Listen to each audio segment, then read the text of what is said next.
media plays vital role in maintaining long-standing peace. Flying car prototype may be launched as early as October.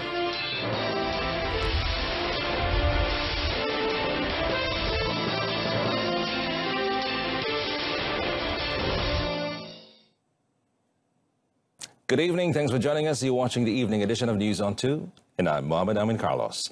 Deputy Prime Minister Dr. Wan Aziz Awan Ismail said that the media is a vital medium in uniting and preserving a country's peace. Well, she added that any issue reported by the media can bring big implications, be it positive or negative, in the development of the country and its social landscape. The Deputy Premier stressed the importance of the media in becoming an independent body to do check and balance in order to benefit the society. Saudara-saudari bebas untuk memberi kritikan terhadap kami di pihak kerajaan sekarang. Dulu pun di pihak pembangkang pun memang bebas untuk memberi kritikan. Ya. Saya cuma harap kritikan tersebut adalah berlandaskan kebenaran dan keadilan. Dan juga melihatkan kan apa pun yang dalam hidup ini kan, you can have facts. I think I can't remember what is the quote ya. You can have facts, tetapi apakah ya wisdom behind it. Itu yang kita mesti bersama ya. Datuk Seri Dr. Wan Aziza said this at the Hari Raya celebration held together with the media at Parliament today. The event was attended by media practitioners, especially those who are involved in covering the Dewan Rakyat session, which began yesterday. The proposal to review the fee for general practitioners, or the GPs, has been brought up to the Cabinet on 24th April for approval. And Health Minister Dr. Zulkifli Ahmad said following that it was decided that the proposal be discussed further at the National Cost of Living Action Council meeting before any decision can be made. Dalam mempertimbangkan cadangan semakan fee perundingan pengamal perubatan swasta ini, KKM telah mengambil kira pandangan pelbagai pihak.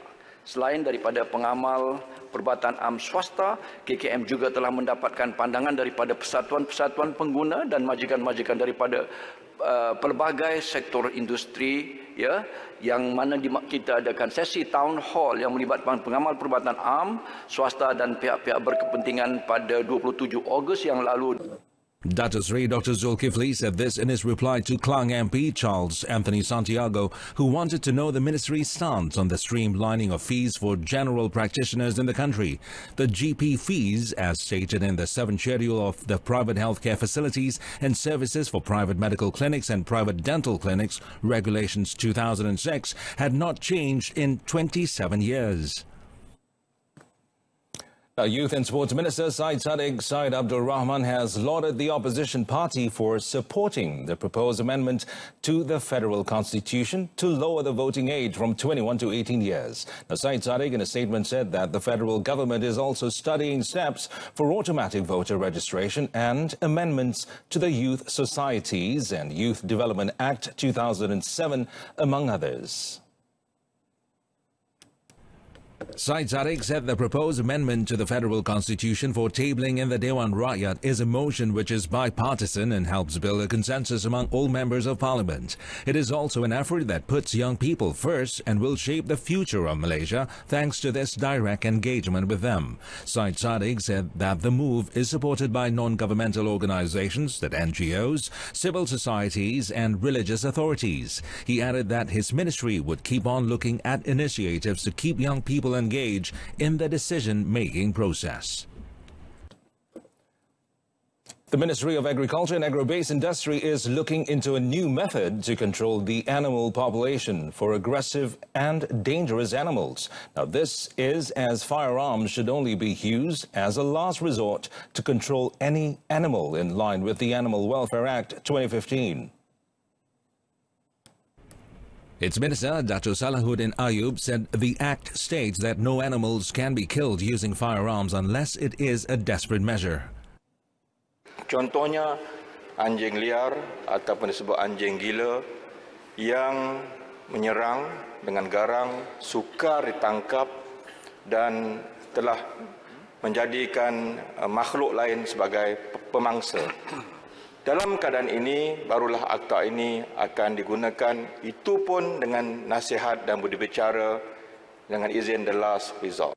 Speaking in Parliament today, Dato' Salahuddin pointed out that the ministry will ensure that any action taken will not harm the animals. He added that pet owners should take responsibility over their pets and register them with the Department of Veterinary Services Malaysia to avoid problems. As of 30th June, no additional cases of chikungunya were reported from 2 localities, causing the cumulative cases in the outbreak in front of City Plaza in Alor Kedah to remain at 30 cases. Now, the epidemic in Simpang Kuala Alor, meanwhile, remains at 7 cases. And overall, all the cases are reportedly in stable condition. State Health Director Dr. Nurhizan Ismail in a statement today said that Kota Star District Health Office continued to repeat vector control in City Plaza. In addition, he said fogging activities were also carried out at a total of 434 premises, especially at affected areas. The fogging exercises will also be conducted at Simpang Kuala. According to Dr. Nurhizan, a total of 281 premises have been inspected in the affected locations. He added that 16 compounds worth 8,000 ringgit have been issued under the Destruction of Disease-Bearing Insects Act, APSPP, 1975 to owners whose premises are found to be Aedes breeding grounds. A teacher pleaded not guilty at the Seremban Sessions Court to the charge of criminal breach of trust, or CBT, for allegedly using proceeds from the sale of a Toyota Innova MPV and the down payment made by a customer to purchase a Toyota Hilux for his own personal use. Zulkifli Ibrahim, 47, made the plea in front of Judge Diana Madrazali. According to case facts, the accused was charged of committing the offence around 19 February to 21st February 2019 in front of a bank at Taman Semarak, Nilai. He has been charged under Section 409 of the Penal Code and, if found guilty, provides for up to 20 years imprisonment and a liable fine. The accused also pleaded not guilty to the charge of misusing the Toyota Innova and the 20,000 ringgit deposit provided by the same customer. He is charged of committing the offence under Section 403 of the Penal Code, which carries a jail sentence of up to 5 years or whipping and possible fine upon conviction. The court allowed Zulkifli bail of 10,000 ringgit in one surety and ordered him to report to the Putra Heights police station on the first Saturday of each month until the case is completed. The court set 5th August for remention of the case, pending a forensic report, and to allow the accused to appoint a lawyer. Well, 2 families in Kampung Losong Haji Long, Kuala Terengganu, were left homeless after their houses burnt to the ground in a fire last night. One of the victims, Hakimah Aziz, 65, said she was with 7 other family members when they heard shouts from neighbors alerting them that the upper floor was on fire. She added that the blaze also destroyed the house next door belonging to her younger brother, Khairuddin Aziz, 62.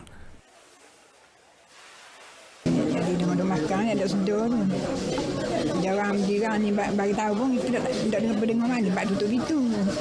Kalau dia dengar lepung kuat tu baru buka pintu tengok Allah kata api anak tu. Dia pun ingat api mana. Dan awal kan gua ni memang dari atas ke atas. Saya tengah tunggu nak semayang maghrib lah. Suami masuk dalam bilik air dulu. Lepas tu dia dengar lampak merah kan. Dengar kata api-api dia pun keluar terus.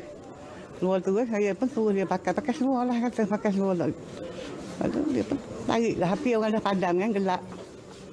Kuala Terengganu Fire and Rescue Department Chief Roziza Abni Hajar said 25 firefighters and 4 fire engines were deployed to the scene.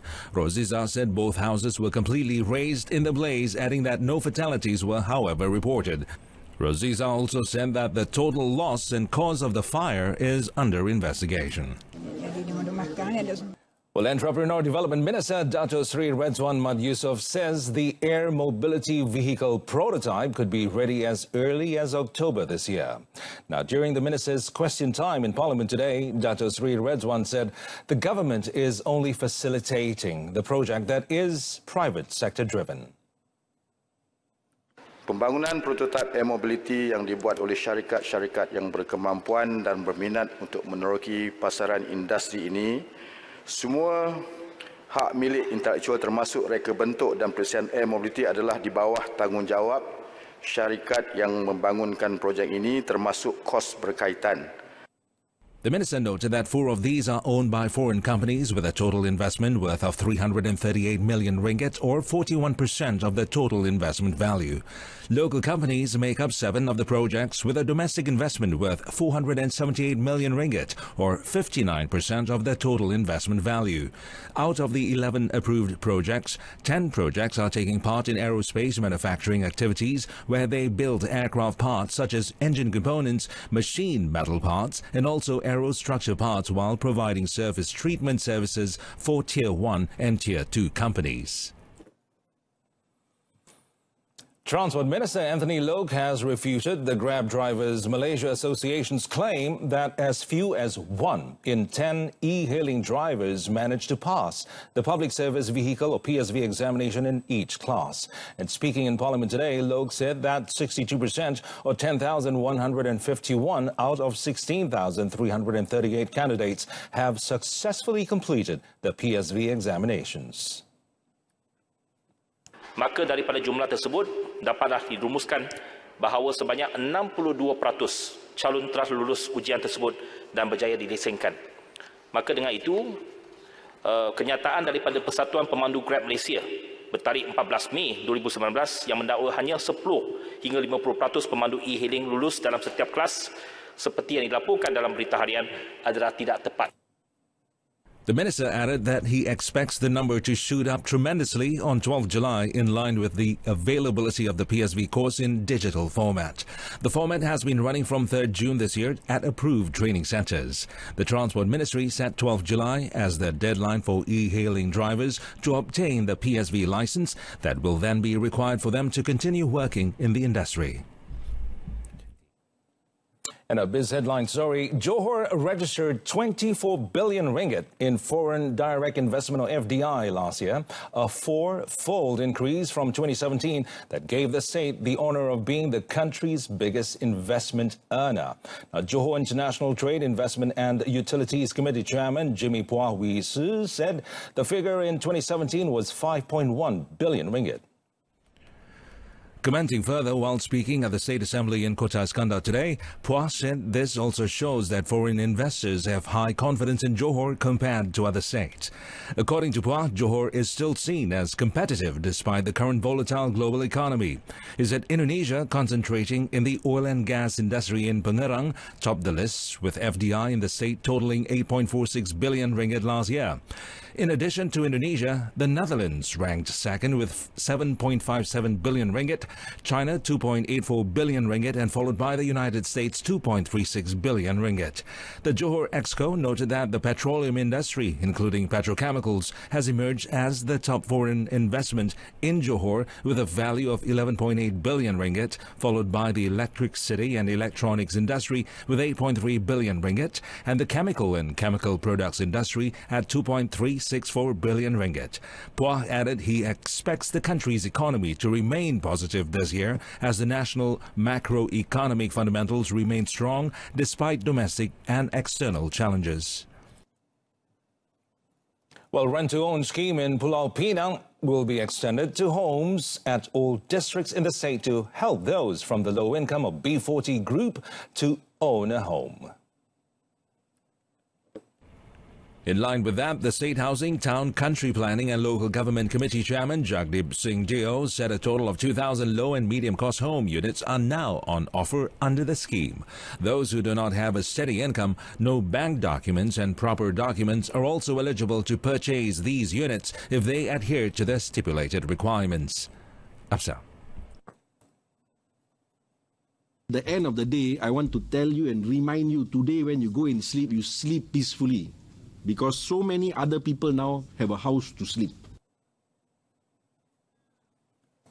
Well, 24 hours after the unexpected defeat of Malaysian Athletics Federation MAF President Dato' Karim Ibrahim, the federation's chief coach handed in his resignation letter yesterday. Zainal Abbas stated yesterday he had resigned as the national chief athletics coach effective 1st July 2019. Zainal, in his letter, congratulated MAF's new president, Dato' SM Muthu, who toppled Dato' Karim 21-18 in Sunday's voting. Zainal also thanked the MAF for having faith in him as the national chief coach in the past 3 years. Zainal also said he wanted to concentrate on his job as director of the Sports, Co-Curriculum and Arts Division in the Education Ministry. Zainal stated in his letter that during his time as national coach, he was proud that Malaysian athletes had set 37 national records in 17 disciplines. He also pointed out that during these 3 years, 3 SEA Games records were set and 1 SEA Games record was equaled by Malaysian athletes. Zainal thanked the national athlete and his fellow coaches for raising Malaysia's athletic standards. Zainal said he hopes the MAF, under their new leadership, will continue the momentum. And with that, we conclude this evening's News on 2. In our top story, flying car prototype may be launched as early as October. But do join us again at 12:30 tomorrow afternoon. I'm Muhammad Amin Carlos, and do stay tuned to TV2, and we wish you a pleasant evening.